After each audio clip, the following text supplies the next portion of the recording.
Pronto, começamos. Olá, muito bom dia a todos. Sejam bem-vindos a mais uma edição dos seminários INCT, INTRI e Novos e Velhos Saberes. É um prazer esse mês todo de outubro. Estamos junto com o programa que já é um dos organizadores dos seminários, o programa de pós-graduação em Biodiversidade e Evolução. Então, eu praticamente já vou passar a palavra para a professora Alessandra, que coordena esses seminários. Mas antes eu queria lhes dizer, não é que estamos todos aqui entre amigos, entre colegas, e para a gente facilitar a vida de quem está fazendo a palestra e para aumentarmos também nossa interação, aqueles que quiserem fazer suas perguntas poderão fazê-las depois da apresentação de Ana Carolina, via chat. Aqueles que quiserem usar do microfone, não se preocupem. Aqueles que também quiserem utilizar a câmera, não há problema nenhum, não há nenhum inconveniente sobre isso. Então, agradeço de antemão, mais uma vez, a colaboração sempre eficaz e efetiva de professora Alessandra. Agradeço também a Ana Carolina, que se dispôs a falar para nós sobre um tema tão, eu diria, do nosso cotidiano, embora ainda escondida do grande público, escondida da sociedade, é aquela coisa que diríamos que não pegou.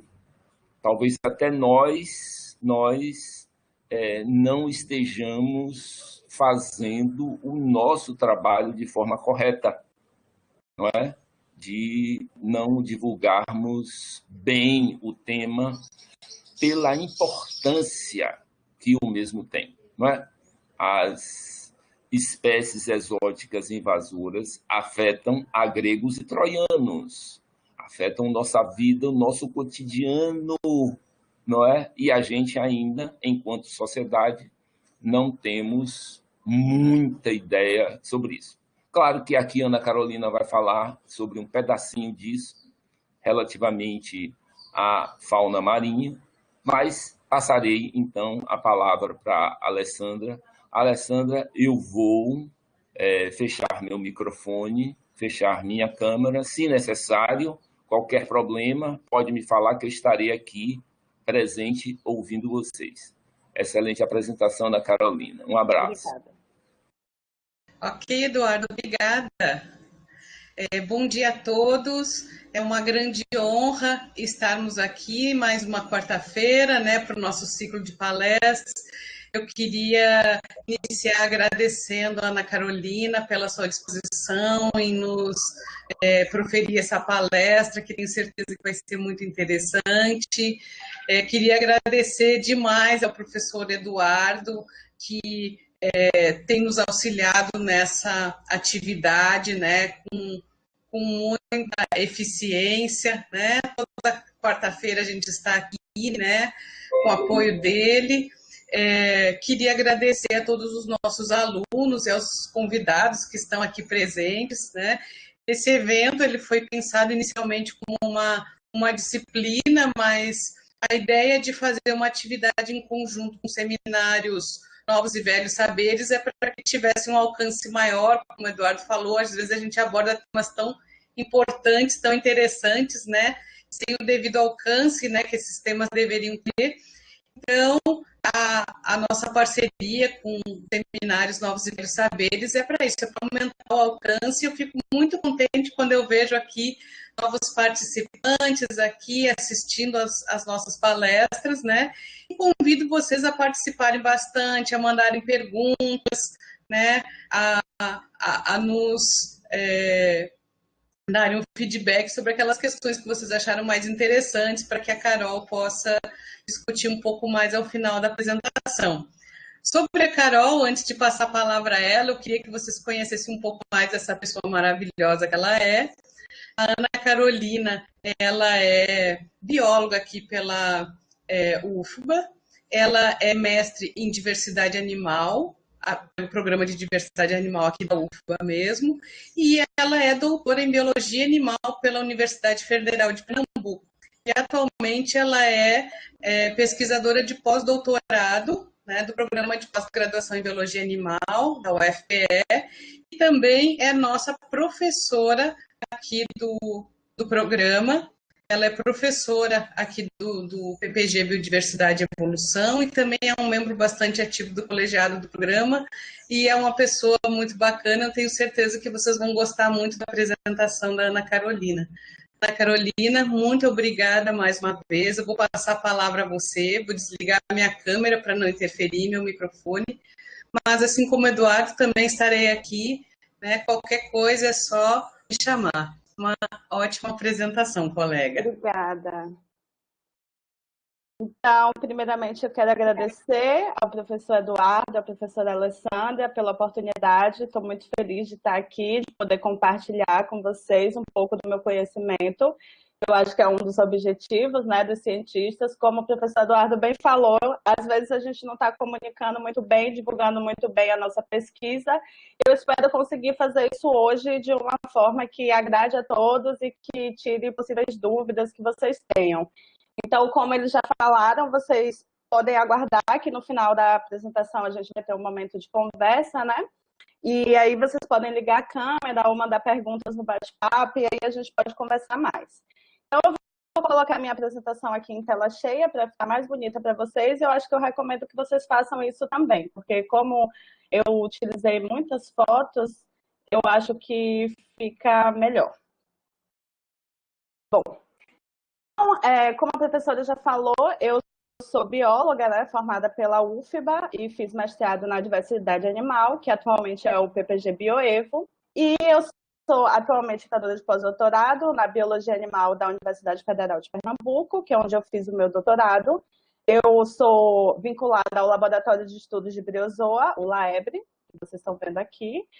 E eu também sou docente colaboradora do Bioevo, como a professora falou, e sou auxiliar de curadoria da coleção de briozoa do Museu Natural da Bahia, que é do Instituto de Biologia, da UFBA, também desde 2008, 2009.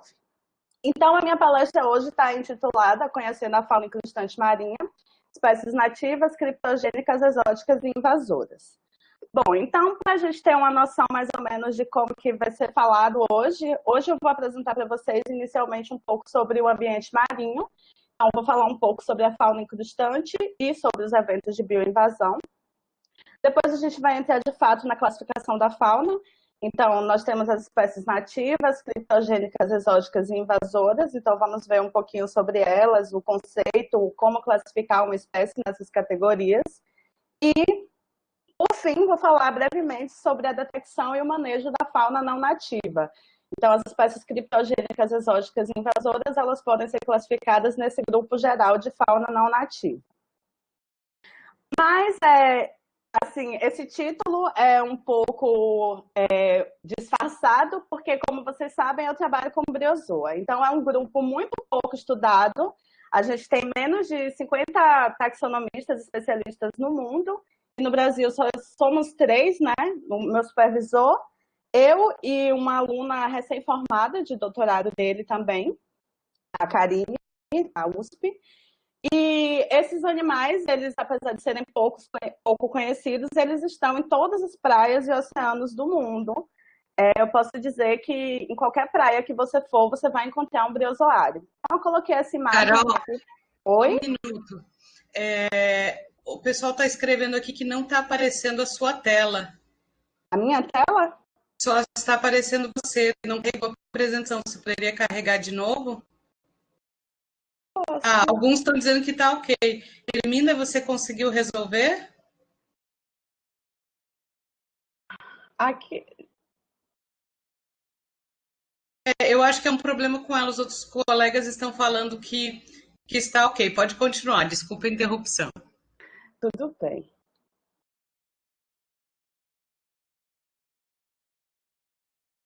Bom, então, continuando, eu trabalho com os briozoários marinhos, que são esses organismos organismos, eles são muito pequenos, então a olho nu é muito difícil da gente identificar eles quando a gente não conhece. Aqui eu coloquei essa bela foto de um detalhe de um briozoário marinho, para vocês perceberem, né, que esses organismos eles possuem diversas estruturas e eles são complexos, né? Eles são formados por vários indivíduos, vários ooides, eles têm esse aparato alimentar aqui que é o lofóforo, né? E com isso eles filtram partículas da coluna d'água. Eles também têm estrutura de reprodução, como vocês podem ver aqui. Então, apenas para mostrar para vocês que hoje nós utilizaremos basicamente exemplos dos briozoários. Nós temos muitas espécies de briozoários que se encaixam em todas essas categorias que eu estou me propondo a falar um pouco hoje. Então, os briozoários eles fazem parte da fauna incrustante marinha. Como eu já falei, eles são invertebrados aquáticos, sésseis, então eles vivem fixos a suportes. Todo tipo de suporte, tanto suporte natural quanto suporte artificial. Algumas características importantes desses organismos é que eles têm uma tolerância boa a variações ambientais. Então, eles conseguem se adaptar bem a ambientes em que haja mudanças, então, mudanças de salinidade, mudanças de temperatura e de outros parâmetros da água. Eles também têm um crescimento bastante rápido, que faz com que eles consigam, então, colonizar diversos ambientes, e essa capacidade de fixação em suportes artificiais faz com que eles estejam em todo tipo de superfície que possa estar no ambiente marinho. Então, aqui a gente está vendo algumas colônias em suporte natural, então essas colônias estão associadas com outros organismos, como hidroides e esponjas. Aqui eu mostro para vocês diversas colônias em suporte artificial. Então, aqui é um detrito plástico, né? Então, todas essas colônias, isso é a mesma espécie, para vocês saberem, é a búbula neritina. Todas essas colônias aqui são de briozoários, essas vermelhas. E aí, quando a gente vai olhar na lupa a colônia viva, a gente vê essa belíssima imagem, como eu falei para vocês, com os zoóides, os zoóides especializados para reprodução e os lofóforos, que são as estruturas alimentares. E quando a gente vai fazer a taxonomia, a gente tem que, obviamente, matar esses organismos, então a gente faz uma limpeza deles e a gente prepara eles para fazer a microscopia eletrônica de varredura e assim conseguir olhar maiores detalhes desses organismos, detalhes que são necessários para a identificação. Dito isso, né, esses organismos eles estão no ambiente marinho, então em praticamente todo o ambiente marinho e todo tipo de ecossistema há briozoários. E é importante ressaltar que o ambiente marinho ele perfaz cerca de 71% da superfície da Terra e que todos os filos conhecidos, tanto os vivos como os extintos, eles tiveram as origens nos oceanos. A profundidade vai variar muito, sendo a profundidade média de 3.800 metros e a máxima de 11.000. E esse volume absurdo de marinho, esse volume total, faz com que esse espaço tenha aproximadamente 300 vezes maior quantidade, né? Maior amplitude para a vida do que os meios terrestres e de água doce somados. A despeito disso, os estudos no ambiente marinho ainda são poucos, inclusive com esse tipo de organismo e com a fauna incrustante marinha. Então, mesmo a gente ter esse grande tamanho e uma variedade de hábitats e de espécies, a gente ainda sabe muito pouco. Eu ousaria dizer que a gente não sabe nem 1% sobre a diversidade do ambiente marinho. Então, de forma geral, a gente pode classificar os ambientes marinhos em algumas categorias. Então, há algumas categorias em relação à localização. Então, nós temos as zonas neríticas, que são as áreas costeiras, como a gente está vendo aqui nessa foto. Então, as áreas de praias, as áreas de costões rochosos, de recifes de corais, geralmente estão em áreas costeiras. E nós temos a zona oceânica, que são as áreas oceânicas, que a gente também pode chamar de mar aberto, então, que estão mais distantes da costa. Nessas duas zonas, a gente vai ter dois tipos principais, né, de organismos. A gente tem os organismos que eles estão na coluna d'água, então a gente também considera isso como a zona pelágica, então tanto nas áreas neríticas quanto nas oceânicas. E a gente tem a área bentônica, que é a área associada ao fundo. Então, geralmente, acho que o mais conhecido para o público são os recifes de corais mesmo, que eles abrigam uma grande diversidade de organismos, né? Não só de animais, mas de outros organismos também. E eu costumo dizer que tanto os recifes de corais como os outros organismos que vivem neles, por exemplo, as esponjas e os briozoários, eles funcionam como edifícios dentro de um grande condomínio. Então, o recife de coral seria um grande condomínio e cada um desses organismos um edifício, e dentro desses organismos ainda vivem outros milhares de organismos diversos e que também são pouco estudados. Então, dentro da fauna bentônica, a gente também vai ter 3 grupos principais. Então, a gente tem a fauna vágio, que é a fauna de locomoção ativa, então são os peixes, os cefalópodes, ou outros tipos de organismos que conseguem se movimentar. A gente tem aqueles com uma locomoção limitada, como os ouriços, os ofiuros, organismos que se movimentam muito pouco sobre o fundo. E a gente tem também os organismos sésseis, que são aqueles que têm a vida fixa. E a fauna incrustante marinha, ela está dentro dessa fauna séssil, especialmente os briozoários. Então, eles estão sempre associados a alguma superfície. Com isso, a gente pode delimitar a fauna incrustante como organismos que se fixam e crescem nas superfícies, tanto de suporte submersos. Então, aqui nessas fotos, vocês estão vendo uma área de recife de coral na Baía de Todos os Santos, uma área de recife de esponjas, também na Baía de Todos os Santos, um fundo de rodolitos, que é também na Bahia, né, próximo do Banco de Abrolhos. E a gente tem os que são semi-submersos. Por exemplo, os bancos de algas, a gente tem também as áreas de manguezais, e como vocês estão vendo aqui, as áreas de afloramento rochoso. Então, na cidade de Salvador, especialmente, onde eu trabalho muito, né, já realizei muitos trabalhos, a gente tem essas estruturas, que são os afloramentos rochosos, que fornecem abrigo para diversos tipos de organismos da fauna incrustante. Então, os principais representantes da fauna incrustante, eles incluem esses grupos, eles incluem diversos grupos, e os grupos menos conhecidos, eu diria, são os poríferos, os quinidários e os briozoários, que são organismos que, apesar deles serem conspícuos, né, no ambiente, eles ainda têm pouco interesse, né, por estudos. A gente também tem as assídeas, os anelídeos, então, os poliquetas tubícolas ou fixos, né, que vivem presos em superfícies. Os crustáceos, especialmente os cirripédios, que também vivem fixos. E os moluscos, na maioria das vezes, os moluscos bivalves e alguns gastrópodes, que também podem viver fixos nos diversos tipos de suportes. Bom, em suportes naturais, a gente encontra a fauna incrustante, como eu já falei um pouco, em diversos recifes de corais. Então, aqui a gente tem uma foto de um recife de coral, onde a gente pode ver representantes de poríferos, representantes de quinidários e de outros grupos menores. Então, aqui ouso dizer que seria um briozoa, mas como não tenho certeza, vamos deixar por aí. Mas como eu falei para vocês, o recife de coral, ele pode ser tratado como um grande condomínio. Então, no recife de coral, a gente tem os fragmentos de coral, né, que são os fragmentos que são desprendidos, né, com a ação das ondas, a hidrodinâmica. E esses fragmentos, eles abrigam uma grande fauna também. Então, aqui, sempre que tiver bri, vai ser briozoários. Então, essas manchinhas aqui são briozoários que vivem nesses fragmentos. A gente tem as esponjas. Então, aqui a gente está vendo uma esponja que está quase praticamente coberta pelo briozoário. Aqui a gente está vendo uma rocha, que também ela existe no fundo, né, das poças de marés, que são formadas pelas estruturas recifais. Então, aqui a gente está vendo 2 espécies de briozoa diferentes. Aqui a gente tem os rodolitos, que também podem formar o fundo, né, dessas poças. E aqui a gente também está vendo, aqui no caso, a mesma espécie de briozoa, mas aqui também tem diversos outros organismos. Temos as algas, como eu já falei um pouquinho brevemente, então 2 espécies distintas também. As algas também servem como um grande abrigo. E aqui uma raiz de mangue, que como vocês estão vendo pelas cores diferentes, nós temos também espécies diferentes.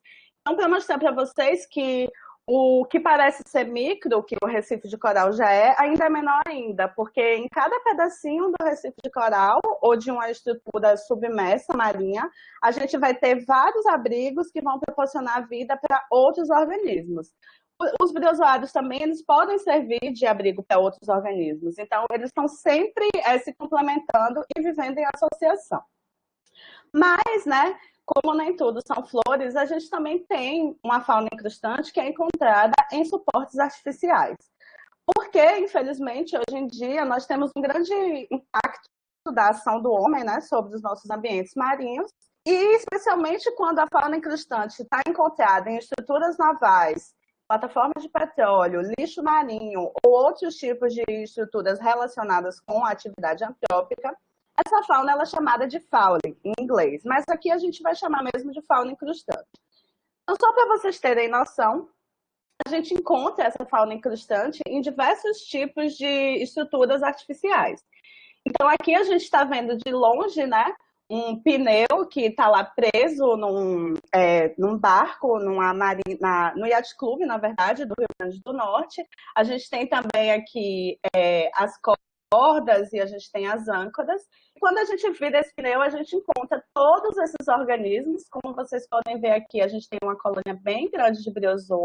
A gente tem também os moluscos aqui associados, a gente tem algas, a gente tem esponjas e a gente tem todo tipo de organismo que possa, que seja incrustante e que tenha a capacidade de se fixar aí.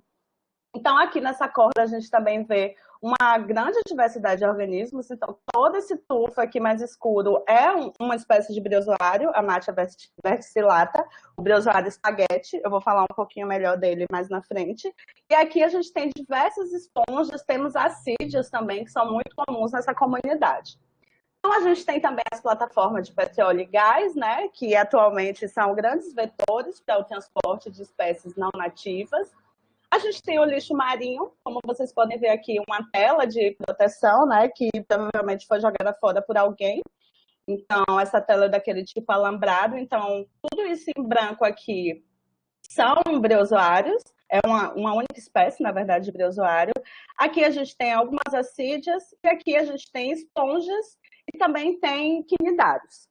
Aqui a gente tem uma garrafa que a gente colocou no Yacht Club de Natal, né? Eu e meu aluno de doutorado, meu co-aluno de doutorado, Everton, para ver o que ia acontecer. E como vocês estão vendo, todo mundo colonizou essa garrafa. Então a gente tem crustáceos, a gente teve moluscos, briozoários, hidroides. Então a fauna incrustante lá, ela é bem ativa, né? Se eu posso dizer assim. Aqui é uma boia, também com diversos quinidários presos nessa boia. E aqui, vou mostrar para vocês os cascos de navio, que também são importantes vetores para a introdução de espécies. Bom, dito isso, a gente vai falar um pouco agora sobre as bioinvasões marinhas. Então, só para mostrar para vocês, essa foto aqui é uma espécie de briozoário, que eu também vou falar um pouquinho mais na frente, mas que ela tem eventos de bloom em praias do sul do país, então em praias do Rio Grande do Sul, Membranicoropsis tubígera. Então já aconteceram 4 a 5 eventos de bloom, quando essa espécie ela cresce muito e ela se solta do fundo marinho e ela se deposita na areia da praia. Então a gente vai ver um pouquinho melhor sobre ela mais adiante. Bom, para conceituar, as bioinvasões marinhas, elas são constituídas pela chegada, estabelecimento e expansão de uma espécie em um lugar novo, através da atividade humana, intencional ou não. Então, o que acontece? Em 2009, houve o primeiro grande inventário das espécies exóticas do Brasil, feito por Lopes, e por meio do Ministério do Meio Ambiente, naquela época. E ele fez esse levantamento mostrando que a maioria das espécies que chegava aqui vinha por incrustação, então, tanto por meio de navios, como vocês estão vendo aqui, como plataformas, ou pela construção de diques secos, ou por essas boias e flutuantes, canais que são criados, mas também algumas espécies, elas vêm pela água de lastro, que é a água que é utilizada para equilibrar os navios, né, os grandes navios. Então, essa água, existe um protocolo para manejo dessa água, que seria fazer o descarte dela longe das águas da margem do país, né, em áreas mais distantes, para impedir que as larvas que, por acaso, venham nessa água de lastro consigam se estabelecer num novo ambiente, mas isso, via de regra, não acontece. Então, algumas espécies já são conhecidas por serem transportadas por água de lastro. Em briozoa, a gente tem um grupo que possui esse potencial, que são os briozoários malacostregina. Eu também vou dar alguns exemplos, mas ainda não é comprovado que isso aconteça mesmo. E aí a gente tem também as atividades de aquicultura, que seriam, por exemplo, os aquários públicos, que seriam, por exemplo, a pesca, a maricultura, a marinha. Então, quando uma espécie ela começa a ser bem-sucedida no exterior, em sentido de uso econômico, para alimentação, tem a tendência dessa espécie ser cultivada. Então, a gente conhece as fazendas de camarão, fazendas de ostra, esse tipo de coisa. E, muitas vezes, essas espécies não são nativas, na maioria das vezes, e também elas podem trazer uma fauna associada, né, essa fauna incrustante, que pode trazer que pode gerar, né, diversos outros tipos de problema. Então, a gente tem também outras questões, como os aquários domésticos, né, quando as pessoas elas fazem o descarte ou movimentam os animais para colocar no aquário doméstico. A gente também tem outras questões assim, um pouco controversas, por exemplo, a pesquisa científica, então seria o movimento e o descarte desses organismos, ou então seriam organismos que a gente usa na pesquisa, né? Ou então seriam organismos que a gente vai fazer algum experimento e, por acaso, eles podem estar com alguma fauna associada. Os equipamentos de recreação, que também, como o mergulho, né? O mergulho turístico, ele se faz em áreas que geralmente tem recifes de corais ou tem uma biodiversidade assim acentuada, são áreas muito coloridas, muito bonitas. Então, esse movimento, né, de pessoas utilizando esses equipamentos e os equipamentos não limpos, eles podem trazer eventos de bioinvasão. Ressaltando que a bioinvasão ela não precisa ser numa escala global, então ela pode acontecer um evento de bioinvasão do Nordeste para o Sudeste, do Sul para o Nordeste e assim por diante. Então, a gente vai ver que existem critérios, né, para a gente estabelecer o que seria uma espécie invasora ou exótica. Isso vai depender muito da área também que ela está. E como eu falei para vocês já, os detritos marinhos flutuantes, que é o lixo marinho. Então, todo descarte que o ser humano faz no meio ambiente, né, no meio aquático, ele gera esse lixo marinho, o descarte indevido, e esse lixo marinho, ele é suporte ideal, eu posso falar assim, para diversos grupos, inclusive os briozoários, né? Então, o que acontece? A partir de 1975, como a gente pode ver nesse ótimo gráfico aqui, houve um grande aumento das atividades marítimas, então das atividades de navegação, das atividades de exploração de petróleo, de óleo, então da movimentação de embarcações em grandes distâncias. E, como a gente vê aqui nesse gráfico, há um aumento exponencial. E é interessante, né, concatenar esse gráfico com um gráfico recente, que foi publicado nesse trabalho de Teixeira e Cride, em 2020, que é um apanhado das espécies, né, exóticas, invasoras do Brasil, comparando, inclusive, com aquele primeiro trabalho que eu citei de Lopes, em 2009, e a gente vê que a tendência é a mesma. Então, a tendência é que há um aumento do número de espécies não nativas, juntamente com o aumento dessa movimentação. Então, é muito difícil a gente dissociar esses dois fatores. Então, realmente, a gente pode dizer que todas essas atividades antrópicas no meio marinho, né, especialmente, que é o que a gente está tratando hoje, estão trazendo alguns organismos, estão trazendo organismos não nativos e estão trazendo alguns impactos ainda pouco conhecidos, mas que provavelmente daqui a um tempo eles vão reverberar. Alguns grupos já têm impactos mais conhecidos, acredito que a maioria conheça o caso do coral-sol, que eu vou falar rapidamente, mas para outros grupos, como os briozoários, por exemplo, muito pouco se sabe. Então, aqui também é um objetivo de chamar para se estudar, não só os briozoários, obviamente, todos os grupos da fauna incrustante marinha, porque nesse sentido a gente tem tanto um apelo científico quanto biológico, econômico, ecológico.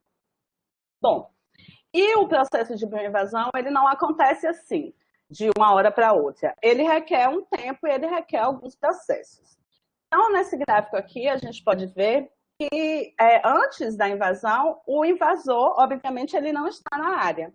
Então, ele ainda não chegou, ele ainda não é conhecido, não foi registrado e não foi observado. E aí, o que acontece depois de um tempo? Há o evento de introdução. Então, algum vetor, algum daqueles vários vetores que a gente viu anteriormente, vai trazer esses indivíduos, e aqui a gente chama da introdução mesmo, e aí acontece acontece o surgimento de poucas populações e de localizações, e de invasões localizadas. E aí, após isso, esse estabelecimento de algumas populações, há uma expansão. Então, há um crescimento rápido dessas populações e uma dispersão também rápida. Uma das características muito mais importantes dos animais relacionados com os eventos de bioinvasão, como eu mostrei para vocês, que ocorre nos briozoários, é a capacidade rápida de crescimento e a capacidade de dispersão. Então, se os briozoários são totalmente adaptados a substratos artificiais, inclusive ao lixo marinho, eles podem ser transportados para qualquer parte que for do ambiente marinho. Depois disso, pode haver a persistência, né, do organismo, da população no ambiente, e aí a gente considera, então, que o invasor está totalmente estabelecido, que ele é abundante, que ele tem uma distribuição muito ampla, e aí vão começar a ver flutuações naturais no tamanho da população, mas ele já está estabelecido no ambiente. Para a gente considerar que houve um evento de bioinvasão, a gente tem que levar em conta todos esses processos que acontecem. Para ficar mais fácil, eu vou trazer aqui o exemplo, né, do briozoa que eu mostrei naquela foto, que ele se deposita nas praias, ele tem os eventos de bloom. Então, essa espécie, Membranipodeopsis tubígera, ela foi registrada em 2006, tanto no Brasil quanto na Nova Zelândia. Então, ela forma essas colônias aqui belíssimas, como vocês viram naquela foto, e aí houve esse primeiro registro. Posteriormente, já em 2012, o que acontece? Se passou a estudar mais, né? Porque essas colônias passaram a aparecer em várias regiões. Então, o primeiro registro foi em 1997, mas depois disso, em 2002, em 2003, e posteriormente, acredito eu, que em 2006, mais ou menos, começou a aparecer também no litoral de São Paulo. Então, o que a gente está vendo aqui? Primeiro, a gente teve o registro pontual, depois a gente está vendo que populações começaram a ser estabelecidas em novas áreas. E aí, por fim, né, mais recentemente, em 2015, essa espécie ela foi associada com mecanismos totalmente artificiais, então, em plástico, em algas flutuantes, no lixo marinho, né, que são os suportes artificiais, e também nos naturais, como a gente está vendo aqui nessa foto, né, uma alga. E esses eventos, né, de bloom, eles são observados desde então, desde o primeiro trabalho.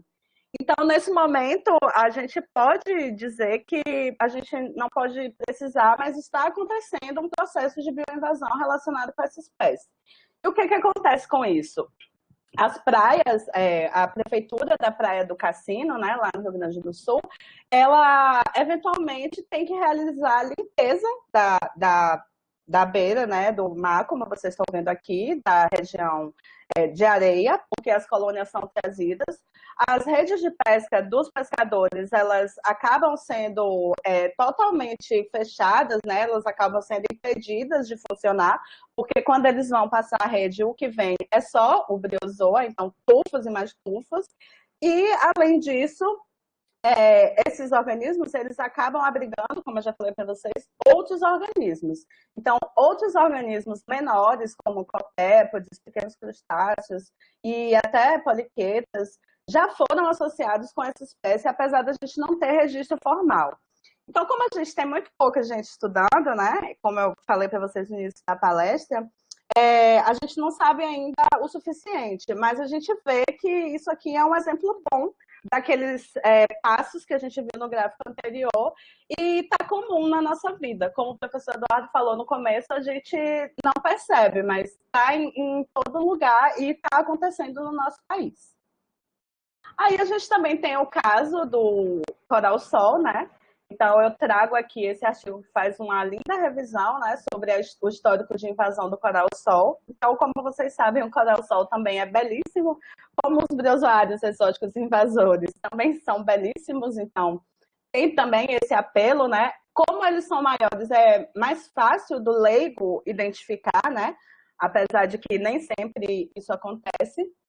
E aqui a gente vê, os autores forneceram para nós esses mapas muito informativos, mostrando os registros do coral-sol no Brasil, tanto em suportes naturais como em suportes artificiais. Então, percebam que o primeiro registro é em 1997 em suportes artificiais. Então, o coral-sol está totalmente associado com as atividades de extração de petróleo e de óleo, nativo da região do Indo-Pacífico, assim como um briozoário que eu vou mostrar em seguida, em breve para vocês, que também está associado com o coral-sol.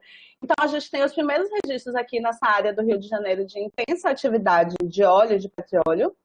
E após isso, a gente já tem a dispersão dele para o suporte natural. E aí a gente vê uma expansão da distribuição tanto nos suportes naturais como nos suportes artificiais. Então, no momento, eu digo que o coral-sol está praticamente em toda a costa do Brasil. Onde ele não está, eu acho que é porque o pessoal que estuda ainda não mergulhou. É a mesma coisa que acontece com o briozoa, porque a cada dia que passa, a gente recebe novos relatos, à medida que a gente vai comunicando, né, e fazendo essa divulgação de como a gente está trabalhando, vários relatos estão surgindo de outros briozoários ou de briozoários já conhecidos em novas áreas, e a gente sabe que a costa do nosso país está sob intensa atividade de óleo e gás. Então, e há esse transporte, né, de plataformas de Janeiro, Bahia, da Bahia para São Paulo, da Bahia para Pernambuco e por aí vai. Então, isso faz com que esses organismos se transportem pela nossa costa. Bom, então, dito isso, como que a gente classifica essa fauna? Então, aqui a gente está vendo a Membraniphoropsis stubigera, né, numa alga. Como eu falei para vocês, são todos lindos. Então, a gente tem 4 categorias principais: as espécies nativas, as criptogênicas, as exóticas e as invasoras. As espécies nativas, a gente tem uma definição que é um pouco intuitiva, né?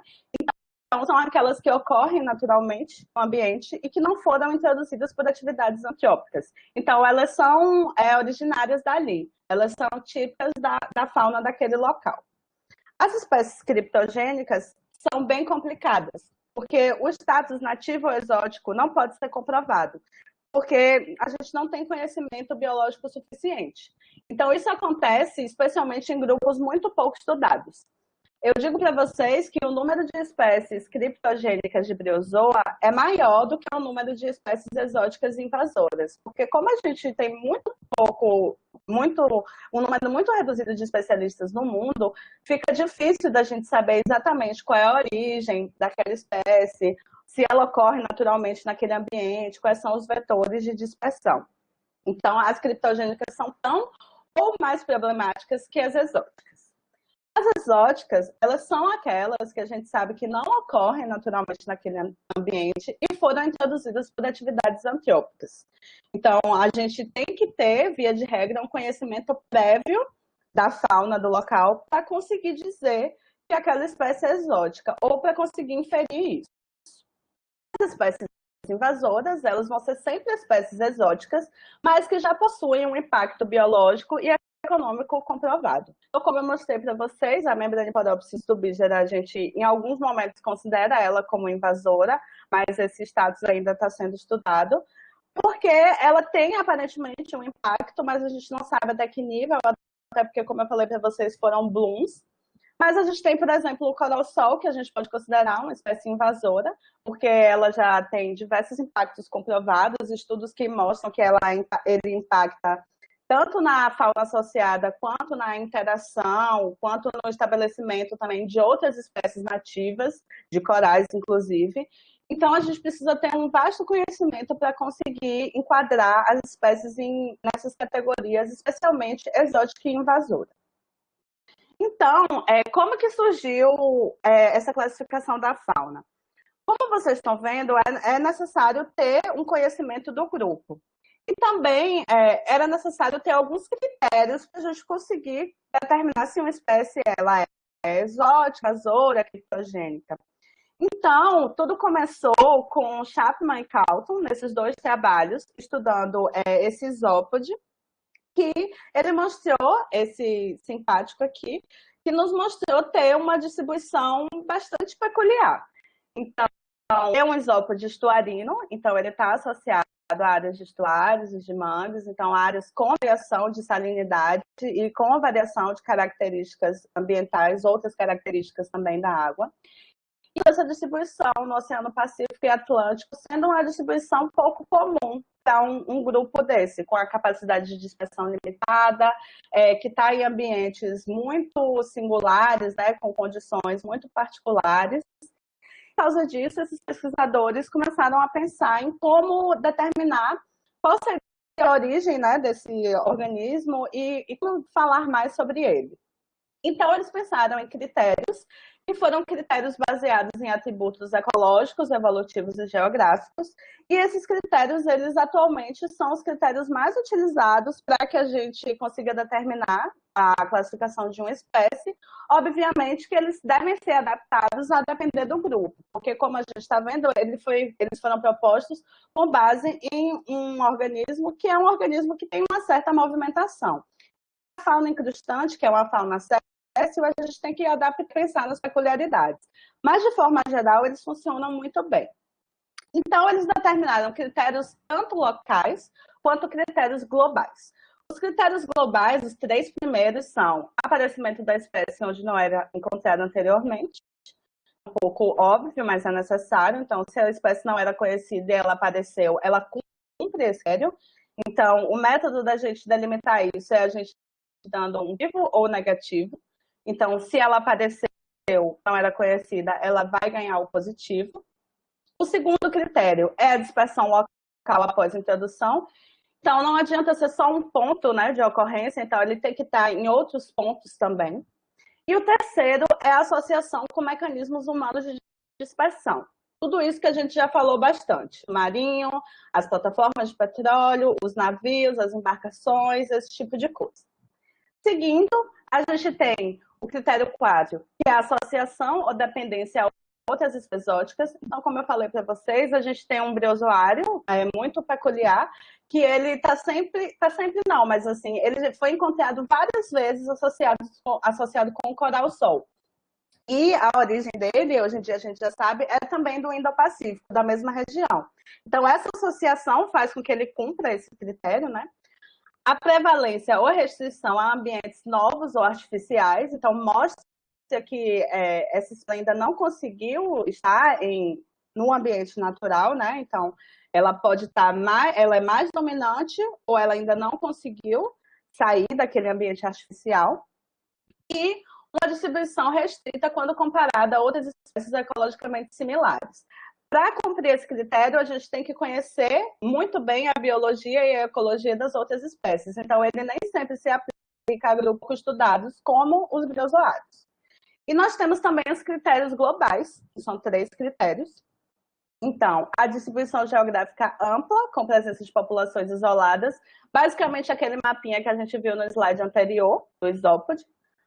Mecanismos de dispersão ativa ou passiva, não capazes de explicar a distribuição conhecida. Então, por exemplo, a larva ela não tem uma capacidade de se dispersar do Indo-Pacífico para o Atlântico. Ela poderia vir na água de lastro, mas nem todas as larvas aguentam tanto tempo a sobrevivência nesse ambiente. Por exemplo, uma larva de um briozoa de 3 a 6 horas, ela tende a fazer o assentamento. Então, não seria um tempo suficiente da maioria dos grupos, né? Como eu falei para vocês, tem um grupo específico que ele tem mais tempo de sobrevivência da larva. Então, ele tem um potencial, mas como ainda não é comprovado, então a gente considera que não há uma dispersão nem ativa, porque, especialmente na fauna incrustante, eles não nadam, né? Eles não se movimentam.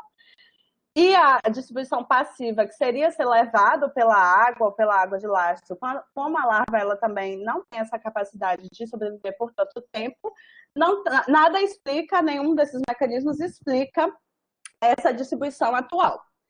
E, por fim, a origem evolutiva exótica, que também é um critério que nem sempre pode ser aplicado, porque a gente precisa conhecer a evolução do grupo. Então, geralmente, a gente precisa ter estudos tanto de biologia molecular, quanto envolvendo fósseis, para a gente conseguir dizer qual é a origem evolutiva daquele grupo.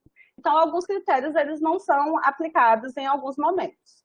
A gente vê na prática, o briozoário que eu tanto falei aqui já essa colônia, são essas colônias aqui no ambiente natural, então no Recife de Esponja, na Baía de Todos os Santos, e aqui uma colônia bem grande que foi retirada de uma plataforma de petróleo. Então, eles são chamados de corais de renda. Esse tipo de briozoário, ele não é comum, na verdade, ele não ocorre no Oceano Atlântico naturalmente. O que acontece?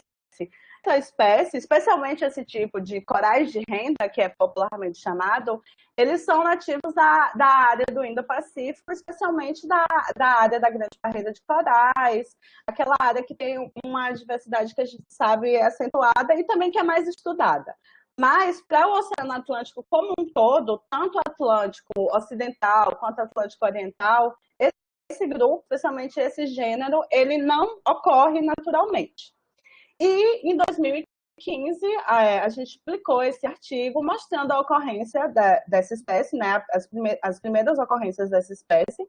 Apesar desse material aqui ter sido coletado em 2007, eu só tive acesso a ele a partir de 2012, que foi quando eu entrei no mestrado. Então, a gente obteve espécimes coletados no Porto de Suape, aqui no estado de Pernambuco. A gente lá nos pilares, né, do Porto de Suape, teve espécimes coletados no ambiente natural, como eu estou mostrando aqui para vocês, no Recife de Esponja, na Baía de Todos os Santos, e também nessa área aqui, que é uma área de estaleiro de manutenção para plataformas de óleo, e também na área da Baía de Camamu, que é próximo a blocos de exploração de petróleo também. Então, vendo essa distribuição em comum e inicialmente pensamos que poderia se tratar de uma nova espécie, mas aí começamos a entrar em contato com outros pesquisadores e vimos que não. Resolvemos aplicar os critérios de Chapman e Carlton para essa espécie e aí a gente vai ver que diversos desses critérios são aplicados. Então, como eu já citei algumas vezes, eles não ocorrem no Atlântico. A gente não sabia ainda da dispersão local, porque a gente tinha poucas colônias apenas desses pontos estabelecidos, como eu mostrei para vocês, associada à plataforma de petróleo e gás. O que chamou bastante atenção é que eles estavam sempre associados, nesses casos da plataforma de petróleo e gás, com o coral-sol, sempre área de portos e baías. Como a gente não conhece espécies nativas semelhantes, a distribuição a gente não podia inferir a respeito do critério 6. E a respeito dos critérios globais, ela tinha uma distribuição de junta. A larva, como eu falei para vocês, não tem a capacidade de se dispersar dessa forma. E a gente também não sabia da origem evolutiva exótica. Entretanto, a maioria dos critérios foi dado como positivo e a gente considerou essa espécie como exótica no Brasil. Aqui, só para mostrar para vocês mais ou menos como que a gente faz essa classificação, né, na tabelinha, então a gente tem os critérios locais e os globais. Se a maioria dos critérios e a gente tiver confiabilidade for positivo, a gente vai determinar uma espécie como exótica, como a gente está vendo aqui o briozoa spaghetti. E se a gente não tiver um consenso ou alguma dúvida sobre a taxonomia da espécie, sobre a origem dela, a via de regra a gente vai chamar de heterogênica. Como a gente está vendo aqui, o Atecipra subtorquata, que também é muito comum na costa do Brasil, mas ela pode representar um complexo de várias espécies. Então, em 2018, nós aplicamos esses critérios para diversos briozoários na costa do Brasil, para ver. E a gente viu que o número de espécies exóticas, vocês podem olhar aqui, e de criptogênica é bem semelhante. Então, precisamos estudar ainda bastante. Aí, a respeito disso, a gente pode determinar a situação populacional de uma espécie exótica. Então, em primeiro caso, ela vai ser detectada, mas sem o aumento aparente da sua distribuição, que foi o que aconteceu com o Trifilozão arcuato. Ela pode ser uma espécie exótica invasora, que já há comprovação dos impactos. Ela pode ser estabelecida no ambiente natural, com ampla distribuição, mas sem impactos. E ela pode ser uma exótica contida, que esteja só em ambientes artificiais, em áreas de baía, nesse tipo de área, em yacht-clubes, em portos. E como vocês estão vendo aqui, nas linhas tracejadas, há uma possibilidade de que a espécie ela, varie de uma categoria para outra. Isso pode acontecer. Então, voltando ao Trifilozão arcuatum, lá em 2007, né, a gente obteve esse material e publicou em 2015, dando ela uma exótica detectada. Entretanto, agora, recentemente, em 2018, eu comecei a ter contato com o pessoal do Espírito Santo e ele já está aparecendo por lá. Além disso, em Alagoas, agora em 2020, o pessoal do Laboratório de Ictiologia e Conservação de Penedo, da Universidade Federal de Alagoas, já registrou essa espécie, inclusive dando o registro para outros estados, mas como não há um registro fotográfico, eu não consigo corroborar tanto assim, né? Então, não muito. E eu tenho recebido relatos de pescadores na Baía de Todos os Santos que estão tendo agora que limpar suas redes de pesca porque esse briozoa ele está realmente se espalhando. Com isso, a gente já pode considerar que ela é uma espécie exótica estabelecida no ambiente, com ampla distribuição, mas sem apresentar impactos mensuráveis. Então, como eu falei para vocês, provavelmente ela ocorre em outras áreas do Brasil, especialmente no Rio de Janeiro, ela ocorre, mas a gente não tem contato a esse material. A gente ainda não sabe sobre os impactos, mas já com esses relatos dos gestores, a gente já tem uma ligada de alerta. E a gente tem as espécies nativas. Então, o que acontece com as espécies nativas nesse contexto? Tem o potencial para se dispersar para novos ambientes. Algumas espécies, obviamente, especialmente dentro de briozoa. Então, eu vou trazer os dois exemplos, que são os únicos exemplos de briozoários do Brasil que já foram registrados fora. Então, temos essa espécie que foi descrita para o Porto de Santos, na Baía de Santos. Foi registrada em 97 já, em plástico, né, em detritos na costa da Flórida, nos Estados Unidos. Então, ela já conseguiu sair da nossa costa, mas como muito pouca gente estuda o grupo, a gente não sabe se ela ocorre em outros locais, ela ainda não foi registrada, a gente tem apenas esse registro depois.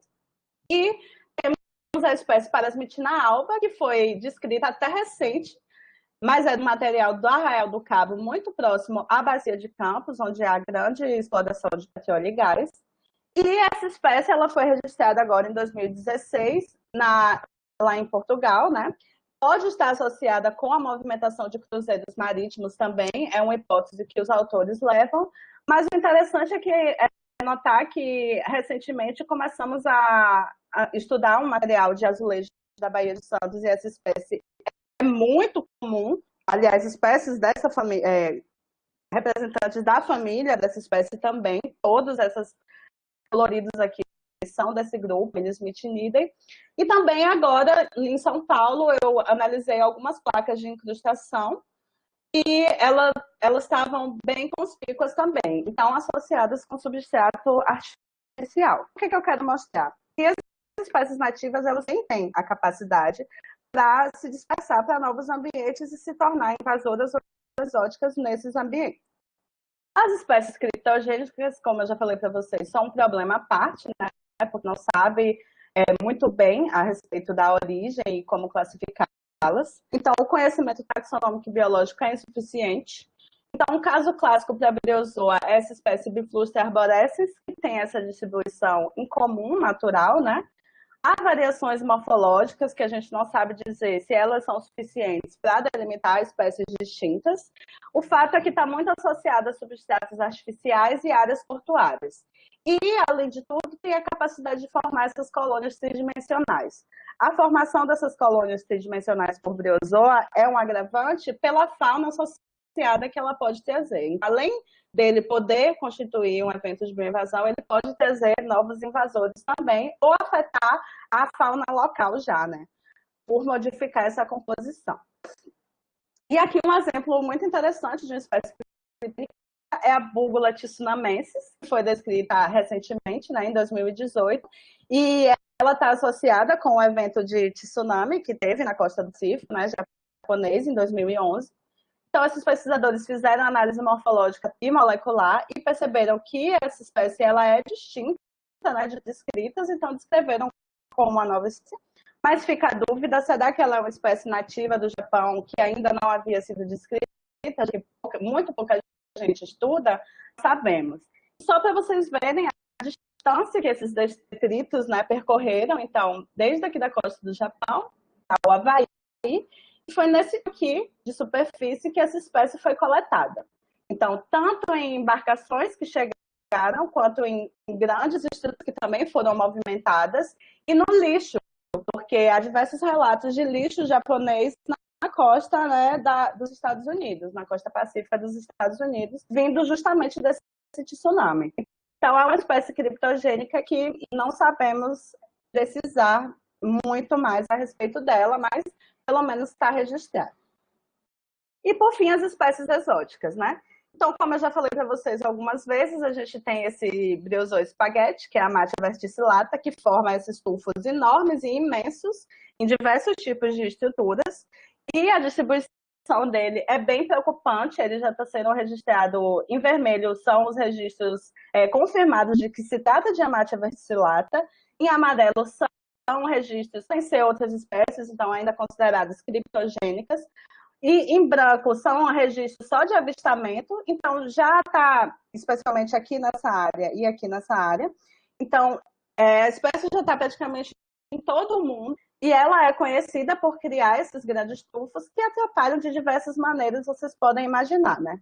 As turbinas de embarcações, o peso em barcos, não sabendo também da fauna associada, etc. Então, aqui no detalhe, esse briozoário, né, ocorre amplamente na costa do Brasil, como vocês estão vendo aqui. Temos também essa espécie que é a Biflusta grandicella. Aquele caso de formar um prédio, né, como eu falei para vocês, os organismos, então ela também serve assim abrigo. Tem essa distribuição bem estranha, essas colônias super grandes.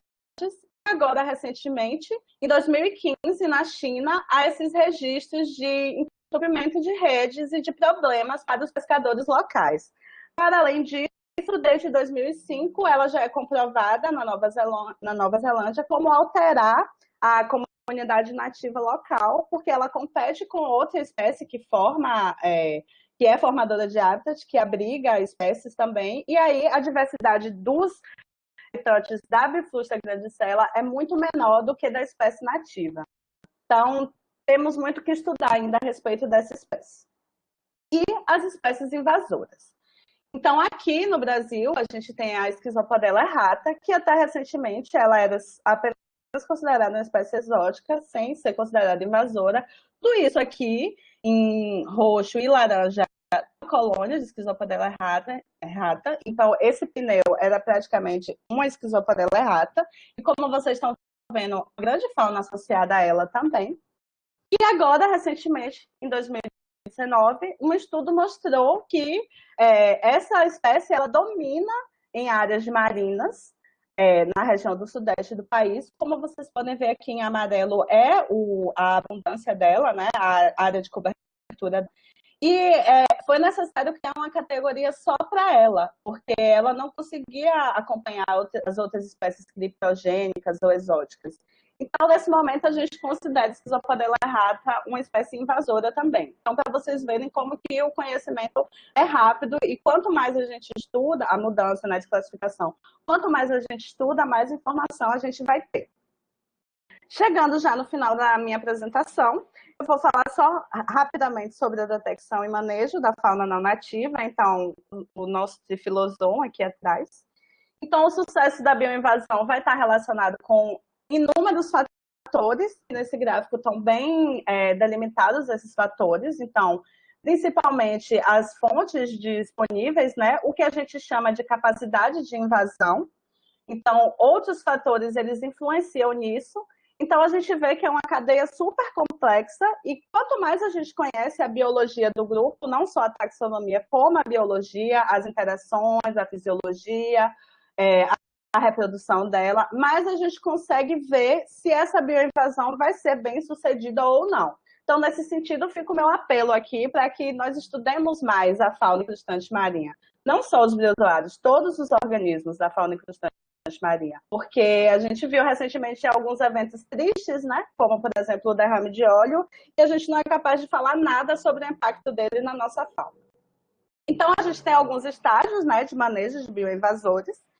Então, o primeiro estágio seria a prevenção, que seria não deixar eles chegarem.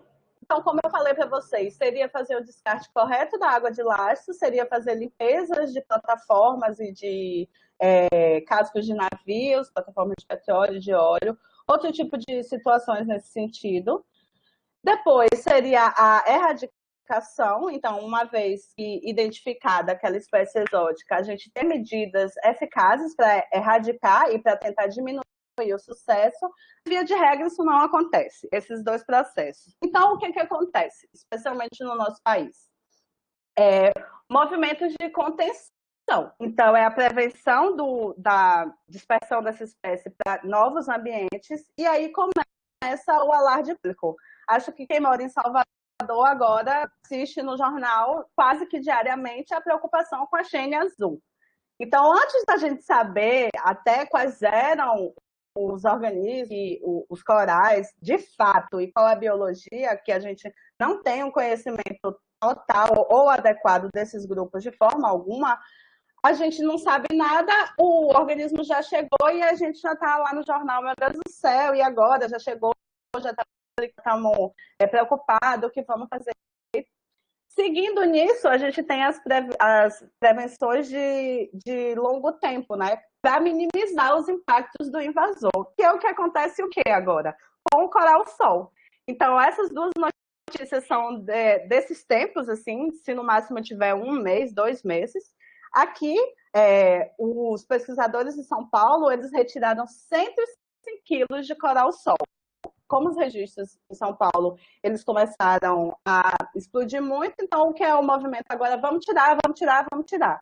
Então, a gente está vendo aqui que os nossos processos de manejo, eles não são adequados e nem sempre eles vão dar os resultados que a gente espera. Então, a gente tem que estudar antes, a gente tem que atacar esses aspectos de antes para conseguir fazer com que o manejo seja o suficiente para a gente conservar a nossa biodiversidade. Há um grande problema também na detecção de espécies não nativas, que são as espécies pseudonativas. Então, a gente tem poucos especialistas, via de regra, em todos esses grupos da fauna incrustante marinha, praticamente são negligenciados, são praticamente não estudados, e aí a gente tem dificuldade no reconhecimento. E aí eu trago aqui um exemplo bem novo, bem fresco, de uma colega nossa da pós-graduação em Biodiversidade e Evolução, que realizou agora, em 2020, o registro dessa esponja calcária heteroperglomerosa, né, a Fernanda Cavalcante, como uma espécie não nativa no Atlântico. Entretanto, eu coloquei aqui em vermelhinho para chamar a atenção, desde 2005 essa espécie já é conhecida no grupo de pesquisa. Só que, pela falta de conhecimento a respeito do grupo em geral, das esponjas não só no Brasil como no mundo, se achava que era uma nova espécie, mas pela falta de certeza, ela continuava, vamos dizer assim, na gaveta do laboratório. E aí, eu fecho aqui para vocês mostrando que desde o estudo de 2009 de Lopes, que é o que vocês podem ter aqui na barrinha de amarelo, para atualmente, né, esse estudo fantástico que foi feito por Teixeira e Cris de 2020, olha o número de espécies exóticas não nativas reconhecidas para a costa do Brasil. E esse exemplo aqui é um exemplo muito bom, porque em 2005 a gente já tinha, né, exemplares dela, mas a partir de 2011, eu acho mais ou menos, começou a haver muitos registros assim, informais, e aí sim foi feito um estudo amplo, né, de morfologia, de molecular, para conseguir delimitar essa identidade dela.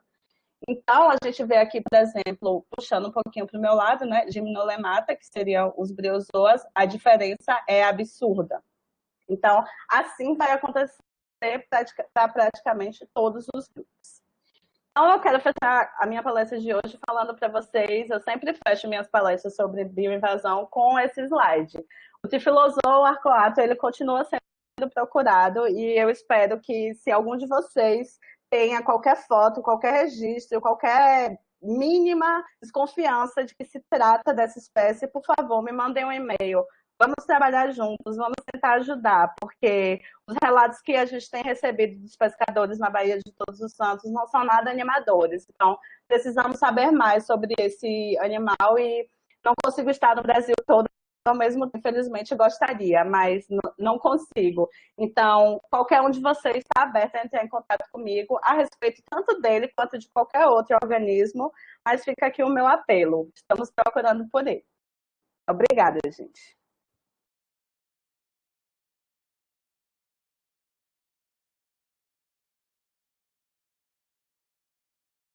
Olá. Eu vou parar o meu compartilhamento. Comentários, questões, perguntas. Vou deixar com a Alessandra, e você, Ana Carolina, vocês dirigem. Qualquer outra coisa, eu faço aqui a minha intervenção. Mas vou repetir, aqueles que quiserem podem fazer aqui a pergunta pelo chat ou podem ainda tomar o microfone e falar ou utilizar do microfone e da câmera sem problema nenhum. Então, obrigada, Eduardo. Então, nós estamos abertos para perguntas. Vocês podem escrever ou podem ligar aqui a câmera de vocês. Eu tenho duas perguntinhas enquanto isso. Chegou aqui uma do Rafael. Vou primeiro passar as perguntas dos alunos, depois eu faço as minhas, ok? Então, Carol, o Rafael está perguntando como é feita a microscopia eletrônica de varredura com um animal aquático de corpo mole. Aí a gente faz... Oi, Rafael. Rafael funga, né? Adoro a funga. Tenho que falar isso sempre. Então, o que acontece? Bianca já tá rindo, né? A gente faz o processo de ponto crítico. Não sei se você conhece. Então, a gente vai passando ele por diferentes concentrações de álcool até a gente desnaturar, né, essa camada orgânica. E aí a gente leva ele para o metalizador a ouro. Ele é metalizado com a camada de ouro. E aí a gente consegue, fazer a microscopia eletrônica de varredura. Vai depender do organismo, é só secar no papelzinho. Eu já fiz esses experimentos não científicos e deu tudo certo. Seca no papel toalha e cola no suporte médico, metaliza ouro, tem que metalizar ouro e o resultado fica fantástico. Mas as fotos dos organismos de corpo mole que você viu são de lupa mesmo.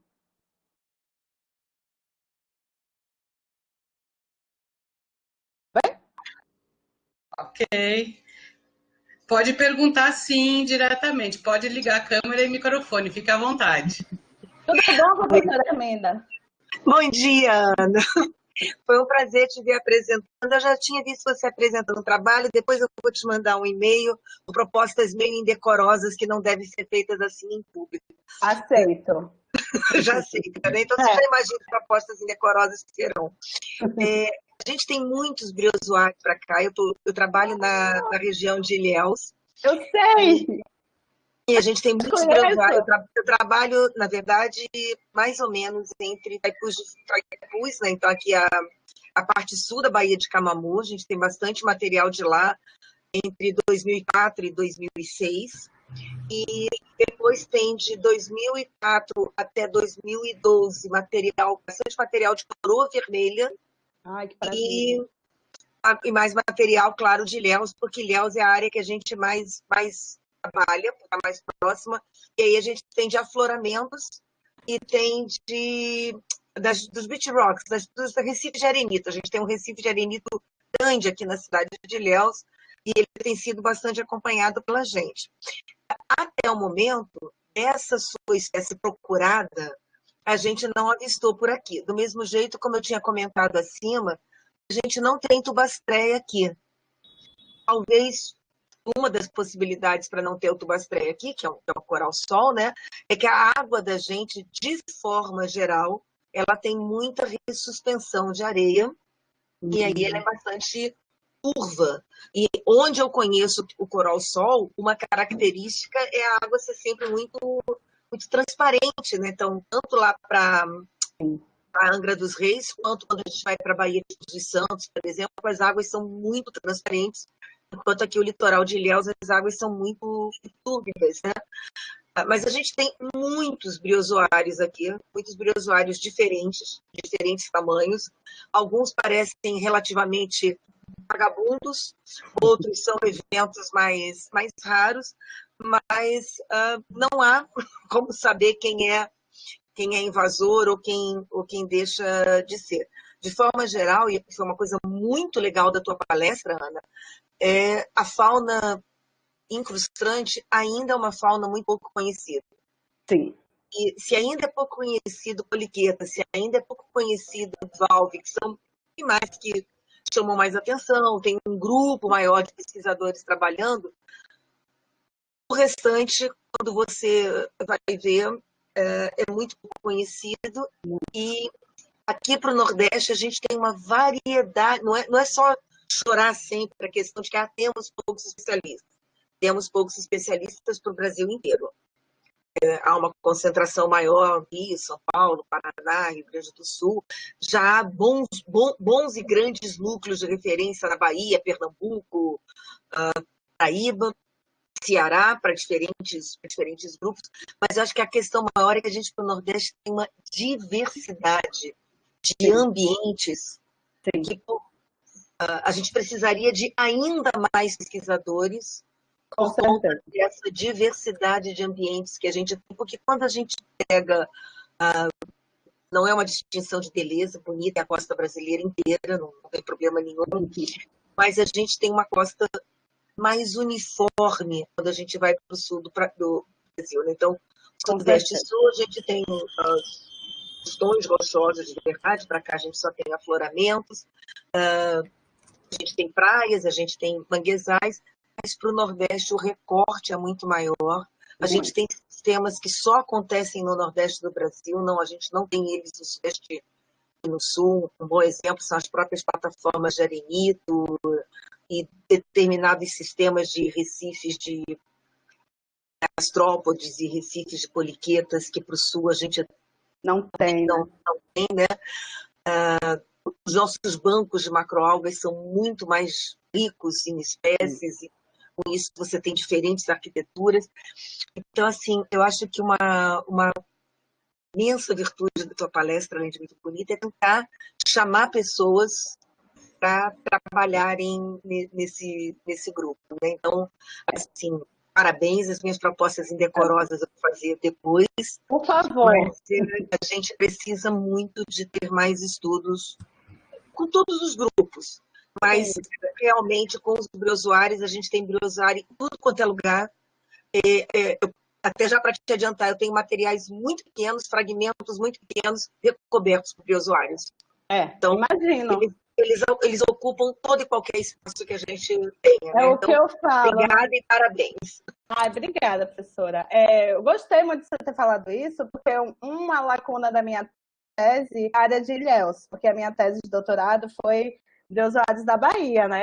Lê do engano eu que a Bahia seria compreendida em 4 anos. 1000 quilômetros de costa. Mas eu fiz uma coisa muito tranquila, porque eu saí de 130 espécies para 230. Agora a gente já tem uma diversidade igual a de São Paulo, que era o lugar mais estudado. Ou seja, e eu não peguei direito essa parte aí do sul, né, da Bahia, essa parte de Ilhéus. Imagina quando eu tiver acesso a isso, quando nós tivermos, né? E também eu queria te falar, professora, que eu tenho aqui 6 dos meus alunos, eu acho que eles estão todos aqui, alguns nomes eu já vi. Então, estamos formando pessoas e eles são entusiastas também. Então, temos mão de obra agora para fazer isso. Tenho 2 alunas do Bioevo, acabei de formar, junto com o Leandro, meu supervisor, nosso primeiro aluno de mestrado, que trabalhou com a fauna do Rio Grande do Norte. A gente tem o quê? 50 novos registros. São coisas absurdas. A gente está pensando num paper com 10 novas espécies. Então, são coisas assim que realmente é como você está falando, entendeu? Então, conte comigo. Já aceitei suas propostas todas. Ok.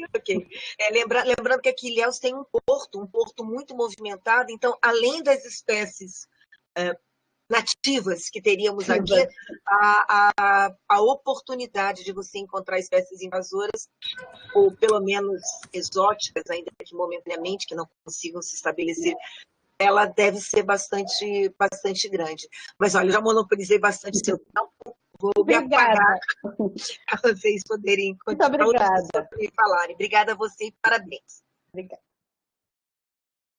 Carol, temos mais uma pergunta aqui da Edilene, mas eu gostaria de dizer para a Edminda que se ela quiser voltar a fazer mais alguma pergunta, não tem nada disso não, fica à vontade, viu? Pode ligar seu microfone, sua câmera, todas as contribuições são muito bem-vindas aqui. Mas enquanto eu estou vendo que ela está digitando... Ah, ok. Eu também falo, não tem problema. Eu acho que é coisa de quem trabalha com esses bichos. Mas é empolgante mesmo. Deixa eu passar uma perguntinha da Edilene enquanto isso. A Edilene está perguntando aqui, ó. O protocolo do descarte da água de lastro é eficiente? Você sabe dizer se ele é atualizado? Porque eu fico pensando se alguns organismos não conseguiriam realizar a invasão mesmo seguindo o protocolo. Então, o que acontece? Esse protocolo ele vai ser eficiente para os organismos que a larva consegue sobreviver um tempo suficiente nessa água, né? Então, por exemplo, para a briozoa só tem um grupo, que é o grupo, eu mostrei no final, a Biflusta grandicella, aquela que forma uma colônia grande, que já está tendo na China, já está dando prejuízos lá. Esse grupo, a larva pode sobreviver até 3 semanas na água. Então, teoricamente, ele tem o potencial de vir. Então, para esse grupo, talvez seria. Mas, para outros grupos, não. E o que acontece? A água de lastro é apenas um dos fatores, porque se o casco do navio, do barco, da plataforma de petróleo vier incrustado, não tem jeito, porque o organismo veio vivo, né? Então, especialmente para a briozoa, que tem um crescimento rápido, uma tolerância para a mudança, ele chega adulto, via de regra, ele chega já em fase reprodutiva. O Trifilosoma arcuatum, todas as colônias coletadas por nós estão em ampla reprodução. É uma coisa impressionante. Praticamente não tem zoóide alimentador, é só reprodução, reprodução, reprodução, reprodução. Então, assim, você fica assustado até de ver aquilo. Então, a água de lastro seria eficiente para alguns grupos, mas não para todos. Eu não sei se o protocolo é atualizado, eu sei dizer que ele não é fiscalizado. Então, eu sei dizer que não ocorre fiscalização, então o que acontece? A água de lastro ela é descartada na nossa costa, no nosso porto mesmo, na nossa praia, praticamente. Então, não muda nada. Eles estão sendo trazidos de uma forma ou de outra. Os que conseguem, as larvas que conseguem sobreviver nessa água, né? Então, é bem complicado esse aspecto.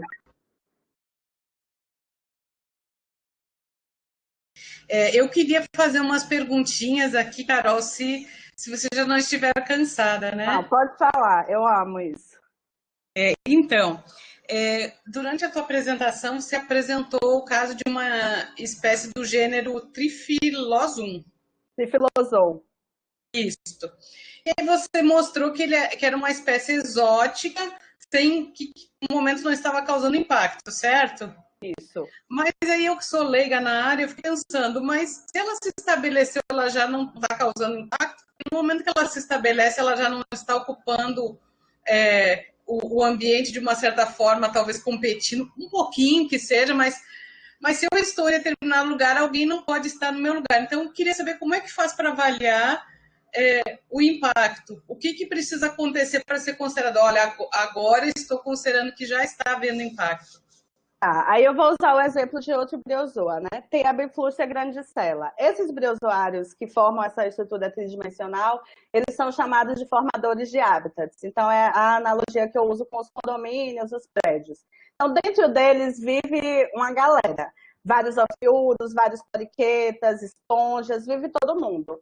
Então, o que aconteceu com a Biflusta grandicella? Ela foi introduzida acho que é na China ou no Japão, enfim. Lá onde ela foi introduzida, ela compete com a espécie nativa que forma hábito. Então, a Biflusta grandicella, já foram feitos estudos a longo prazo, ela abriga uma diversidade muito menor de fauna associada do que a nativa. Então, nesse caso, a gente tem certeza que ela está impactando. Só que o que acontece com o Trifilosum aqui no Atlântico? Esse tipo de coral de renda, que é o briozoário desse gênero, não ocorre aqui naturalmente. Então, a gente não tem um competidor natural para ele. Então, ele é uma novidade em todos os sentidos. Ele é uma novidade por ele ser uma estrutura nova no ambiente. Ele é uma novidade por ele estar sempre se reproduzindo, o que é incomum, porque briozoários geralmente têm ciclos reprodutivos, eles não têm a reprodução contínua. E ele é uma novidade pela fauna associada dele. Então, a gente não sabe se ele trouxe alguém, a gente não sabe quem vai viver nele. Então, por isso que a gente não consegue mensurar. Então, o que acontece? A gente precisa ter um conhecimento prévio da fauna local, tanto no sentido biológico, taxonômico, quanto biológico. Então, como lá, a Bifidus grandicella, naquela área, já se conhecia a outra espécie, já sabia a fauna associada, já sabia como que ela vivia, foi fácil de comparar. Mas como aqui a gente não sabe, está muito difícil. Então, é por isso que eu continuo desde 2016 com meu slide de Procura-se. Eu já tive 4 contatos, né, com meu slide de Procura-se. Eu considero um sucesso isso, porque uma pessoa reconhecer um briozô assim na praia, porque viu o meu Procura-se, é maravilhoso para mim. Então, assim, o que eu falei agora no final, Ale, é que a gente está muito preocupada porque eu estou recebendo relatos dos pescadores, né, da Baía de Todos os Santos. Então, eu estou recebendo mensagem no Zap, recebi fotos, mas como eles não me responderam, eu não quis colocar na apresentação, né? Mas eu estou preocupada, porque as redes de pesca agora, eles passam 2 horas limpando a rede de pesca para conseguir pescar no mesmo lugar, porque o que vem na rede é o trifilozou. Então, isso é surreal na minha cabeça. E aí, assim, não sei, precisamos estudar mais. Então, é a falta de conhecimento que impede a gente de falar mesmo. Entendi. E Carol, e uma outra coisa que eu fiquei curiosa é sobre as espécies criptogênicas. Eu fico pensando assim, por que a gente não sabe a origem de alguma coisa, né? Porque eu entendo assim, se você não tem muito conhecimento sobre a fauna de determinado local, tudo bem. Mas nesse contexto, então, toda espécie nova é potencialmente uma espécie criptogênica? Não, porque assim, muitas das espécies que eu descrevi nos últimos anos, elas tinham outros nomes. Então, elas são consideradas pseudocosmopolitas, porque antigamente, na taxonomia de Briozoa, se atribuía o nome da Europa a essas espécies. Então, por exemplo, ela é uma nova espécie em sentido de nome. Ela já ocorria aqui na costa. Então, eu já tinha esse registro, entende? Ela só não tinha nome. Exato. E aí, o que acontece com as criptogênicas em geral? As variações morfológicas são sutis. Então, a gente não consegue dizer se aquela variação morfológica vai no nível específico ou se ela é uma coisa ambiental. Por isso, agora, o meu projeto de pós-doc, né, é integrar essas coisas. É com esse grupo da Bifluster, que eu falei há pouco tempo, que é justamente para ver. E aí, que o que eu estou vendo aqui na lupa, no meu MEV, é suficiente para eu separar em uma espécie ou eu vou continuar chamando de criptogênica? Das 3 espécies do grupo, 10 são criptogênicas. Então é complicado, né? Muito bacana. Eu também tenho uma pergunta, se for possível. Óbvio, professor. Muito legal. Não é? Como eu falei no início, né? É um tema muito interessante, de interesse não só para nós cientistas, mas para toda a sociedade. Desde lá embaixo, porque você mencionou várias vezes, né, os pescadores, os banhistas, todos nós temos problemas com isso. Eu vou... muito mais um comentário e gostaria de ouvir sua opinião, também a opinião de Alessandra, de Herminda, não há problema nenhum. É uma questão.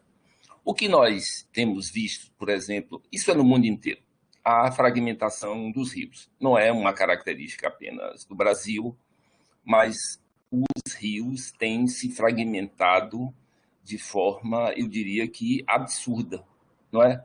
Quando a gente olha aqui no Brasil, nós não temos praticamente dos rios, das grandes bacias, todos os rios, ou todas as bacias apresentam rios fragmentados.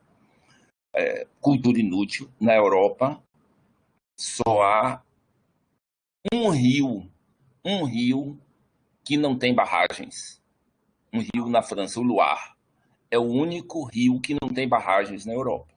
Então, essas barragens o que é que elas fazem? Elas fazem com que os estuários fiquem mais débeis.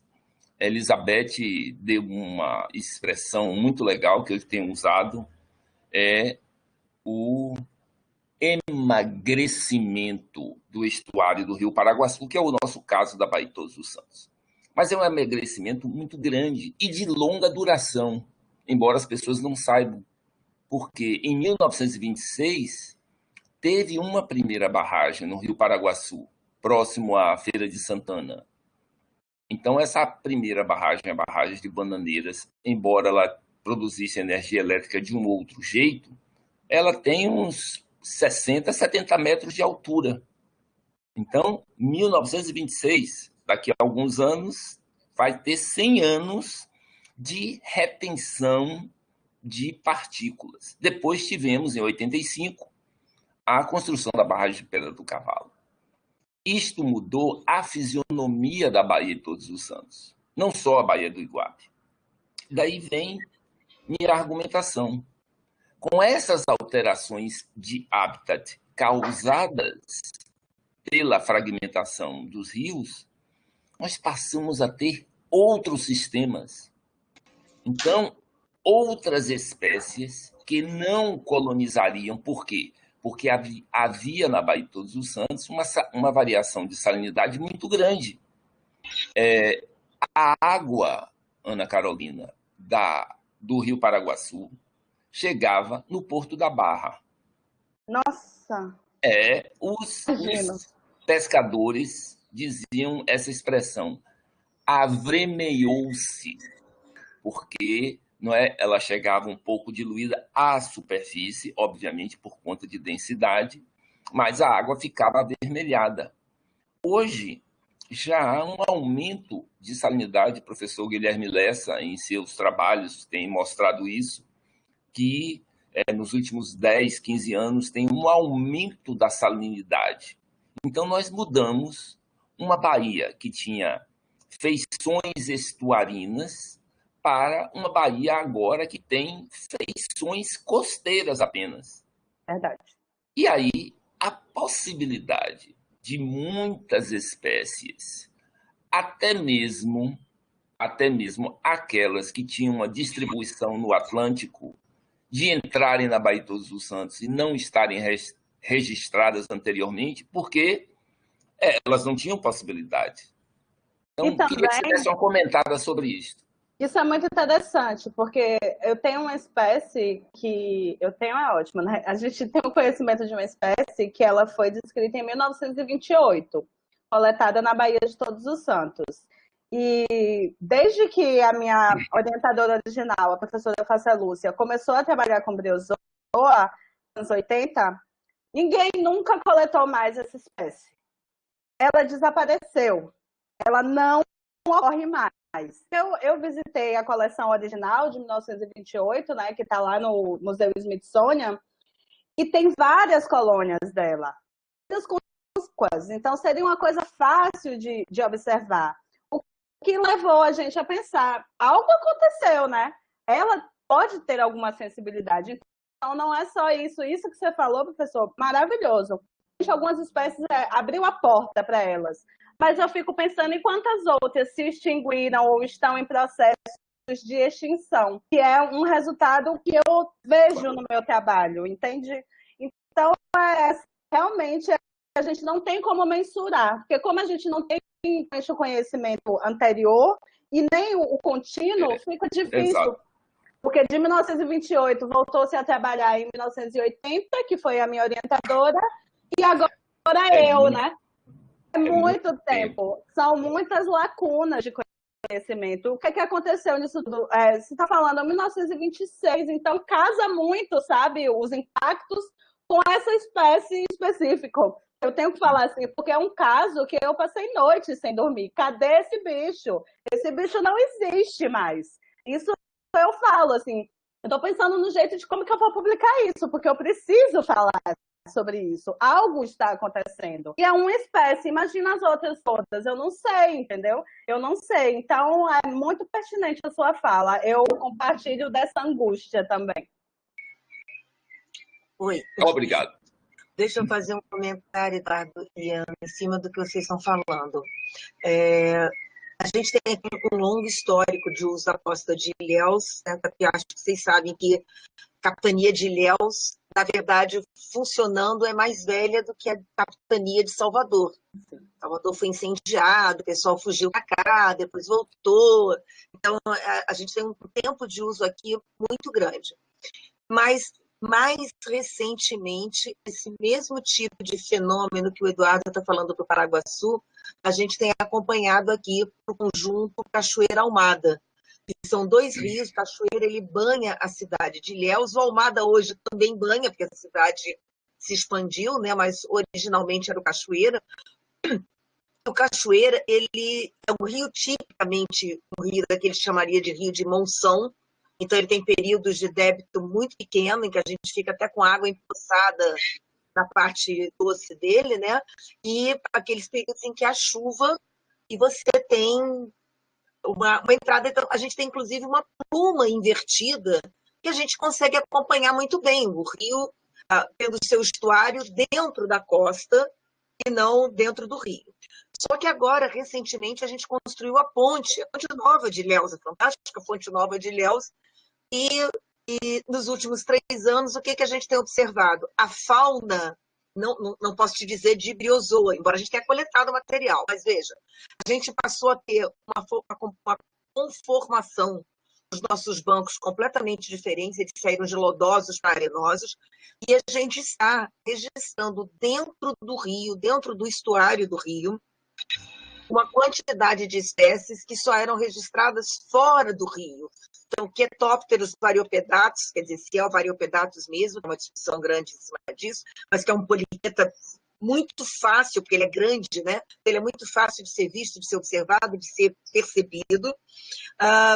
Nudibranquios, uma Bussatella leac, que a gente agora está tendo dentro do estuário, e saiu agora fresquinho o trabalho da gente para o Almada, e a gente está terminando no Cachoeira, a parte de meio fauna, na verdade, principalmente para miníferos, também com uma diferença bastante grande entre o que era a fauna, já que é protista, né? O que era a fauna morta, a fauna que a gente tem registro anterior e o que tem agora.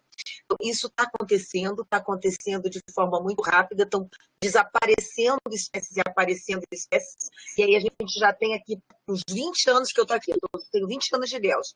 Desapareceu dos nossos afloramentos rochosos a fávea grávida, que ela existia, tinha Sideraspreia e a fávea, agora só tem Sideraspreia. Desapareceu o Eucidaris tribuloides, aquele ouriço caneta, que existia até 2004, 2005, a gente tem registro dele, ele desapareceu. Passamos a ter o Isognomum bicolor, que é um bivalvo invasor, ele está expulsando em muitos trechos o Bractodontes exusto, que é o nosso bichinho. Tudo isso acontecendo assim muito rápido, no tempo de uma vida. Não é algo assim, há 100 anos atrás eu tinha isso, não, há 20 anos atrás eu tinha Isaurus tuberculatus, que desapareceu daqui também, aquele quinidário que chega a emitir uma pequena luminescência. Então, em 20 anos eu tenho desaparecimento de espécies, entrada de espécies, e eu nem sei o que eu tinha de verdade, não é? Então, e o rio está emagrecendo nesse sentido, né? Ele deixando de ter o papel que ele tinha regulador, inclusive nas grandes enchentes, e está caminhando cada vez mais para acabar formando um sistema lagunar costeiro, que hoje é a Baía do Pontal, vai acabar um dia virando a Lagoa do Pontal. Não sei, mas é muito sério isso, Eduardo, é muito sério isso, Ana. Acho que a gente tem que pensar bastante nessas situações e tentar ao máximo, pelo menos, saber o que existe no lugar. Sim. Eu sempre digo, né, que o primeiro passo é a gente conhecer. Então, vamos chegar e ver o que tem. Independente da gente não saber como que aquilo chegou, a gente tem que saber o que tem ali. Então, a gente costuma fazer coleta, eu e meus alunos, a gente devasta mesmo a praia. Até porque briozoa, né, no outro mês que eu chego lá, eu tô caindo em cima deles de novo, assim. É bem rapidinho o negócio. Mas aí a gente faz aquela olhada assim, que, meu Deus do céu, eu preciso saber. Essa semana eu estava triando um potinho assim, muito pequeno, eu não consegui triar um quarto do balde 16 espécies. Meu Deus, não vou acabar nunca. Eu não vou acabar nunca, assim. Mas, assim, para você não, porque eles são muito pequenos, isso também, mas eles estão em tudo. Então, tudo que eu coletar vai ter eles. E aí a gente não sabe. Então, veja, 50 novos registros. Isso não é normal. Não é porque os bichos chegaram ali agora. É porque ninguém Está se nunca trabalhando. É porque ninguém nunca se trabalhou. nunca estudou. Então, como que eu posso dizer se a espécie é daqui ou não é, se o ambiente está afetando? Então, agora, com o tempo de estudo, que ainda sou nova, né? Eu fiz o mestrado em 2012, né? Eu terminei o mestrado em 2014, então, olá. Oi, saudade enorme. Saudade enorme. Essa pandemia está deixando a gente saudoso, né? Mas então, veja, eu acho que a gente é privilegiado de ter saudade de pessoas e de coisas que são tão importantes para a gente. Então, a gente é privilegiado por ter saudade. Ai, com certeza. Mas espero que isso acabe logo. Absolutamente. Então, viu, Ana Carolina, dá uma passada um dia desses lá na Baía do Iguape. Olha, esse material que eu registrei, a Biflusta, esse grupo que eu falei que a larva é resistente, é todo da Baía do Iguape, professor. Ela está toda detonada. Posso falar assim, vulgarmente? Só tem briozoário criptogênico e exótico lá, entendeu? Só tem isso. Outra coisa que você falou, do estaleiro do Paraguaçu. Recentemente, o pessoal coletou várias colônias do briozoário exótico grandão, bonitão. Procura-se lá no estaleiro do Paraguaçu. Então, eles aí, agora que eu estou falando, que as pessoas estão entendendo mais o que é, os relatos chegam, né? Por isso que é importante falar e mostrar. Então, vários, tanto cientistas como não cientistas, entram em contato e, eu achei isso aqui, e aí são eles. Olha que coisa. Então, é isso mesmo. Beleza. Eu vou fazer a mesma coisa que Herminda. Nós temos lá no Iguape um problemão, né, que é uma esponja que está causando há anos, quase já 2 décadas, umas coceiras. A gente conseguiu chegar a isso, né, na população, principalmente pescadores e marisqueiros. Depois eu vou falar sobre isso, mas é algo muito interessante. Pronto. Palavra para a Alessandra. Então, queridos, eu só tenho a agradecer, eu aprendi bastante hoje, né? Eu achei muito interessante essa palestra da Ana Carolina e convido a todos para a próxima quarta-feira, teremos outra grande palestra, dessa vez com o professor André Cruz, se eu não estou equivocada em relação ao calendário, né? E hoje foi bom demais, espero encontrá-los todos na próxima quarta. Eduardo, muito obrigada pelo apoio novamente. Carol, pela palestra. Aos alunos, todos que participaram aqui. Hoje foi bom demais, gente. Muito obrigada. Adorei também. Até a próxima. Como todas as palestras, foi também sempre legal, tem sido sempre legal, não é? Ótimo, sempre aprendendo um pouquinho, não é? Então, eu vou deixar a última palavra com a nossa convidada e depois disso eu vou encerrar a sala. Então, agradecendo também em nome dos seminários INCT, INTRI e Novos e Velhos Saberes, a colaboração e a plateia que esteve aí conosco, embora nós não tenhamos podido visualizar todos, nem ver todos, que visualizar, pessoal, é um verbo errado, visualizar é imaginar. Nós não podemos ver todos. Visualizar, nós até visualizamos. Então, Ana Carolina, com suas palavras, eu encerrarei aqui a gravação e fecharei a sala.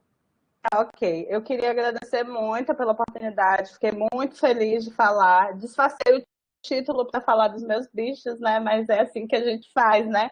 E eu queria dizer que estou muito feliz com a receptividade de vocês e eu só queria pontuar 3 coisas. A gente tem que conhecer, conservar e se comunicar. Foi o que eu tentei fazer aqui hoje. Então, primeiro eu conheci, né, que são os briozoários. Agora eu estou buscando a conservação e, com isso, eu estou comunicando o que é que a gente faz, o que é que a gente tem que fazer. Então, eu conto com todos vocês, meus alunos maravilhosos. Que bom que vocês estão todos aqui. Estou muito feliz. Ale e Eduardo, muito parabéns pela iniciativa, pela oportunidade. E já digo para vocês que os alunos estão adorando no backstage. São muitos elogios. Então, estamos muito felizes. Muito Muito legal. Então, vou encerrar a gravação e imediatamente fechar a sala. Muito obrigado pela presença.